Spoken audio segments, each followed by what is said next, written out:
అమెరికాలో Donald Trump ప్రభుత్వం H1B visa సంబంధించిన తీసుకున్న నిర్ణయం ఏదైతే కొత్తగా H1B వీసాస్ కంపెనీస్ ప్రాసెస్ చేస్తాయో లేకపోతే H1B వీసాస్ రెన్యువల్ వీటికి సంబంధించి $1,00,000 యాన్యువల్ గా కట్టాలి అనే దాని మీద చాలా పెద్ద గుబులే మొదలైంది. అయితే ఈ H1B వీసా సంబంధించి ఈ $1,00,000 ఎవరు కట్టాలి, ఎలాంటి పరిస్థితుల్లో కట్టాలనే దాని మీద ఒక క్లారిఫికేషన్ అనేది అందరికీ అవసరం అనమాట. మనం ఇక్కడ కొన్ని సినారియోస్ చూద్దాం. ఎవరైతే అవుట్ సైడ్ యుఎస్ బయట నుంచి H1B వీసాకి అప్లై చేస్తారో, కొత్త వీసాకి అప్లై చేస్తారో, ఉదాహరణకి ఒక ఇండియన్ సాఫ్ట్వేర్ ఇంజనీర్ ఉన్నారనుకోండి, ఆయన హైదరాబాద్ లో పనిచేస్తున్నారు, వాళ్ళకి H1B లాటరీ ద్వారా వీసాకి అప్లై చేసుకున్నారు. ఎవరైతే ఎంప్లాయర్ వాళ్ళ కోసం H1B ఫైల్ చేస్తారో దానికి సంబంధించి $1,00,000 కట్టాలన్నమాట. బికాస్ ఈ వర్కర్ అనేవాళ్ళు ఎవరైతే ఎంప్లాయ్ ఉన్నారో వీళ్ళు అవుట్ సైడ్ యుఎస్ నుంచి పిటిషన్ ఫైల్ చేస్తున్నారు కాబట్టి. రెండో సినారియో చూద్దాం. ఇది కొత్త H1B అమెరికాలో ఉంటూనే కొత్తగా H1B అప్లై చేయటం. ఉదాహరణకి F1 స్టూడెంట్ ఎవరైతే చదువుకోవడానికి వెళ్ళారో, F1 వీసా మీద వెళ్ళారో, వాళ్ళు ఆల్రెడీ అమెరికాలో ఉన్నారు కాబట్టి F1 నుంచి H1B వీసాకి ప్రస్తుతం అయితే ఈ $1,00,000 కట్టాల్సిన అవసరం లేదంట. ఎందుకంటే వాళ్ళు H1B అప్లై చేసే టైంలో అమెరికాలోంచి ఫైల్ చేస్తున్నారు, అమెరికాలో ఉన్నారు కాబట్టి. ఇంకొక సినారియో చూద్దాం.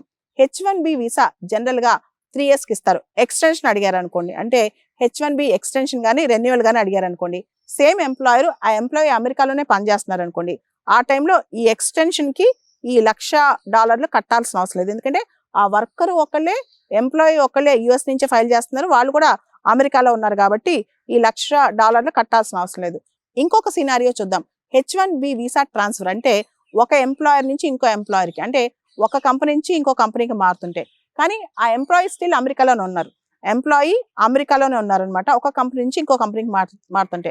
ఉదాహరణకి ఒక సాఫ్ట్వేర్ ఇంజనీర్ టెక్సాస్ లో ఉన్నారనుకోండి, వాళ్ళు ఒక కంపెనీ నుంచి ఇంకో కంపెనీకి మారుతున్నారు, అప్పుడు కూడా $1,00,000 కట్టాల్సిన అవసరం లేదనమాట. ఎందుకంటే ఆ ఎంప్లాయీ అమెరికాలోనే ఉన్నారు ఆ ఫైలింగ్ టైంలో, ఈ H1B వీసా ట్రాన్స్ఫర్ ఫైలింగ్ టైంలో ఆ ఎంప్లాయీ అమెరికాలో ఉన్నారనమాట. ఇంకొక సినారియో చూస్తే ఎవరైతే ఎంప్లాయీ ఉన్నారో, వర్కర్ ఉన్నారో అబ్రాడ్ నుంచి ట్రావెల్ చేస్తూ ఉంటే అనమాట. ఉదాహరణకి ఒక ఎంప్లాయీస్ ఎక్స్టెన్షన్ అమెరికా నుంచి ఒక కంపెనీ ఫైల్ చేస్తుంది అనుకోండి, కానీ ఆ ఎంప్లాయీ ఇండియాకి ట్రావెల్ చేస్తున్నారా, స్టాంపింగ్ యుఎస్ క్యాన్సిలేటర్ చేసుకుంటున్న టైంలో ఆ $1,00,000 కట్టాల్సిన అవసరం లేదనమాట.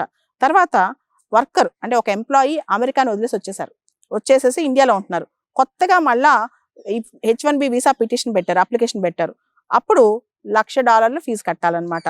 ఉదాహరణకి ఇంతకు ముందు నువ్వు H1B వీసా కింద అమెరికాలో వర్క్ చేసావు, తర్వాత కొన్ని రోజుల తర్వాత ఇండియాకి వచ్చేసావు, కొన్ని రోజులు ఇండియాలో ఉన్నావు, తర్వాత మళ్ళీ కొత్తగా అప్లై చేసి కొత్త కంపెనీలో జాయిన్ అవ్వాలంటే నువ్వు మళ్ళీ అంటే నీ కంపెనీ $1,00,000 కట్టాల్సిందే అనమాట.